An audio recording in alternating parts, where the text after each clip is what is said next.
Hello everyone. तो TQM की series में इस वीडियो में हम लोग देखेंगे वैल्यूज़ के बारे में, क्वालिटी, कॉस्ट और सिलेक्शन प्रोग्राम क्या होता है। इनको वन बाय वन डिस्कस करते हैं। तो सबसे पहले समझते हैं कि वैल्यू क्या होती है। देखो, इस वैल्यू को उस वैल्यू से कंफ्यूज मत करना जो हमारी ह्यूमन वैल्यूज होती हैं। हम यहाँ पे इकोनॉमी की बात कर रहे हैं तो इकोनॉमिक वैल्यूज़ की ही बात करेंगे, ठीक है।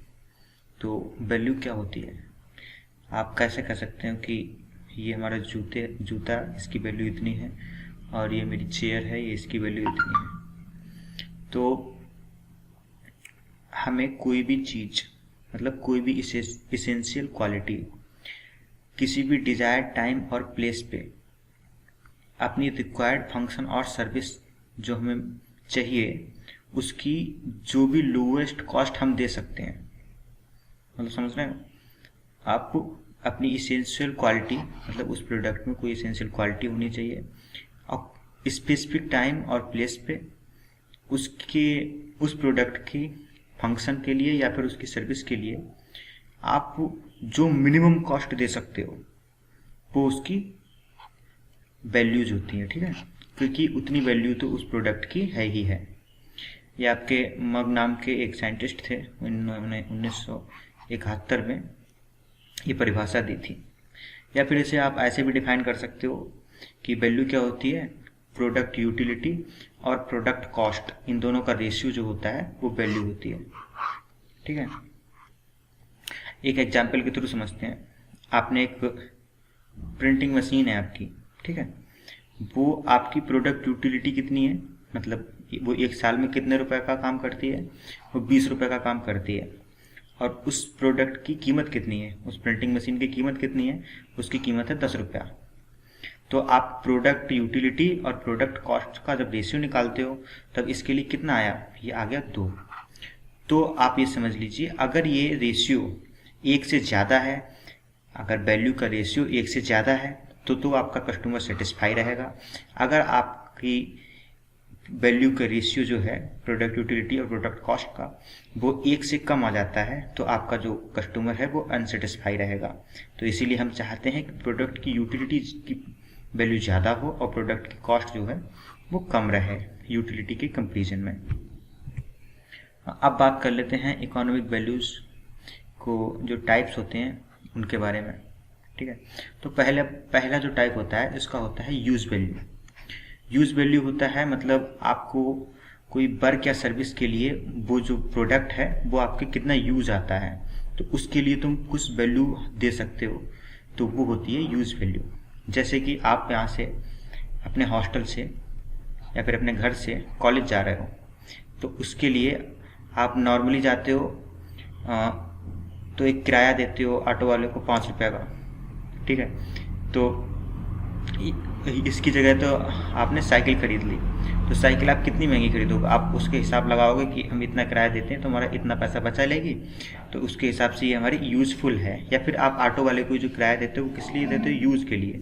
तो यूज़ के लिए जो वैल्यू प्रोवाइड कराई जाती है वो होती है यूज़ वैल्यू। और दूसरी वैल्यू आती है स्टीम वैल्यू। स्टीम वैल्यू इसमें आपका ईगो आ जाता है।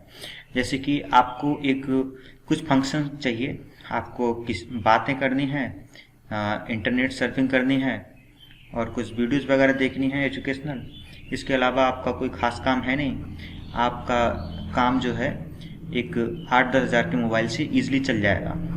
उसके बावजूद आप लेके आते हो आईफोन। तो आईफोन क्यों लेके आते हो, आपकी एक स्टीम है, मतलब make ownership of the object desirable, मतलब आपकी एक डिजायर है कि ये मेरे पास होना चाहिए। क्यों, आपकी जो सेल्फ स्टीम है, आपका ईगो इससे सेटिस्फाई होता है। तो आप क्या करते हो, ये 10 हज़ार का ना लेके आप 60 हज़ार का आईफोन लेके आते हो।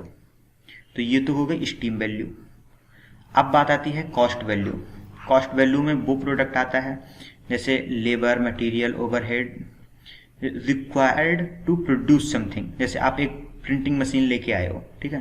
तो इसको आप क्यों लेके आए हो, आपकी ना तो कोई स्टीम थी ना आपका कोई यूज़फुल होगा, लेकिन आपको इतना पता है कि अगर हम प्रिंटिंग मशीन को अपनी दुकान पर रखेंगे तो ये हमें कुछ पैसा जनरेट करके देगी, मतलब प्रोड्यूस समथिंग, तो कुछ ये प्रोड्यूस करके देगी, तो उससे हमें कुछ कॉस्ट मिलेगी।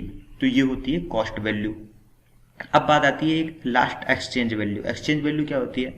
एक्सचेंज वैल्यू होती है कि आपके पास कोई चीज़ है और आप किसी चीज़ से एक्सचेंज कर रहे हो, तो आपकी जो थिंग है उसकी भी कुछ वैल्यू लगाई जाएगी, तो ताकि वो इजीली इंटरचेंज की जा सके।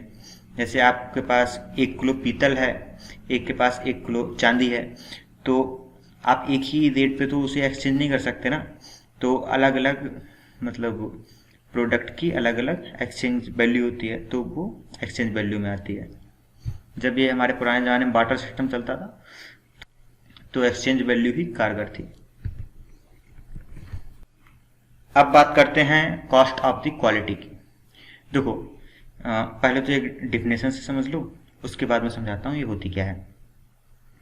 The totality of the feature and characteristics of a product or service that bear on its ability to satisfy state or employees need। मतलब नीड को ध्यान में रख के सेटिस्फाई करने की जो एबिलिटी होती है उसे क्वालिटी की तरह डिफाइन करते हैं। अब देखो मैं बताता हूँ क्वालिटी की कॉस्ट क्या होती है, डिफिनेशन को छोड़ दो। देखो मतलब आपका कोई प्लांट है, ठीक है, आप इसमें प्रोडक्ट ए बना रहे हो, आप चाहते हो कि इसकी क्वालिटी जो है हमारे जब भी कस्टमर के पास पहुंचे तो उसे हमेशा अच्छी क्वालिटी का ही प्रोडक्ट मिले, कोई भी खराब क्वालिटी का प्रोडक्ट ना मिले। तो उसके लिए आप अपने प्लांट में कुछ एक्स्ट्रा फैसिलिटीज़ उपलब्ध कराते हो। जैसे आप अलग से कोई सुपरवाइजर्स रखते हो, जो इंस्पेक्टर रखते हो, जो आपके मटेरियल्स को चेक करते हैं कि किस तरह से मतलब बना है, कोई डिफेक्टिव तो नहीं है, और कुछ मशीन्स एक्स्ट्रा रखनी पड़ती हैं जो कि ये चेक करती हैं। तो इन सब को जो रखते हो क्वालिटी को मेंटेन करने के लिए, इसके लिए एक अलग से हमें कीमत चुकानी पड़ती है, मतलब हमें कॉस्ट देनी पड़ती है। तो यही सारी कीमत जो होती है उसी को बोलते हैं कॉस्ट ऑफ द क्वालिटी। मतलब किस कीमत पे वो क्वालिटी आप प्रोडक्ट की अवेलेबल करा रहे हो। अब जो क्वालिटी होती है, हमारी कॉस्ट होती है क्वालिटी की, उसके टाइप क्या होते हैं?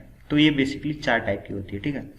तो 4 टाइप में 2 होती हैं अच्छी quality, cost of the good quality, ठीक है, और 2 होती हैं cost of the poor quality.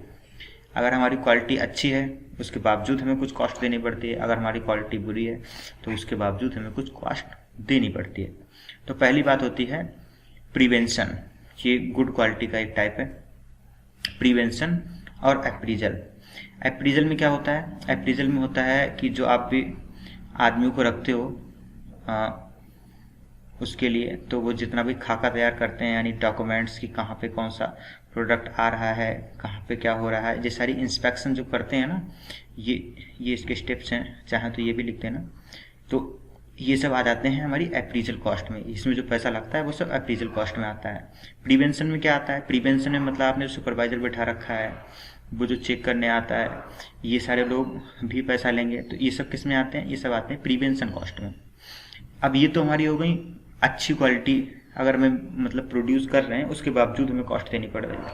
अब कुछ क्वालिटी आती है, हमारी जो प्रोडक्ट है वो उसकी क्वालिटी अच्छी नहीं है, तब हमें जो कॉस्ट देनी पड़ती है वो होती है इंटरनल फेलियर और एक्सटर्नल फेलियर, यानी इंटरनल कॉस्ट और एक्सटर्नल कॉस्ट भी कह सकते हो इसे।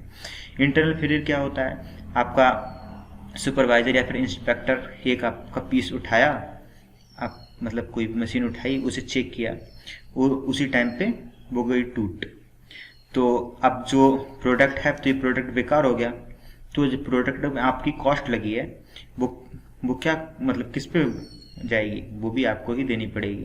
तो ये भी आपकी क्वालिटी की ही कॉस्ट है। अगर आप क्वालिटी चेक नहीं कराते तो आपकी ये मतलब कोई समस्या पैदा नहीं होती। तो ये तो हो गया इंटरनल फेलियर, हमारी चेक करते टाइम ही कोई चीज़ टूट जाए। और दूसरी आती है एक्सटर्नल फेलियर, मतलब आपने कोई माल बेच दिया अपना, लेकिन नॉर्मली जो अच्छी कंपनियां होती हैं वो वारंटी या गारंटी तो देती ही देती हैं।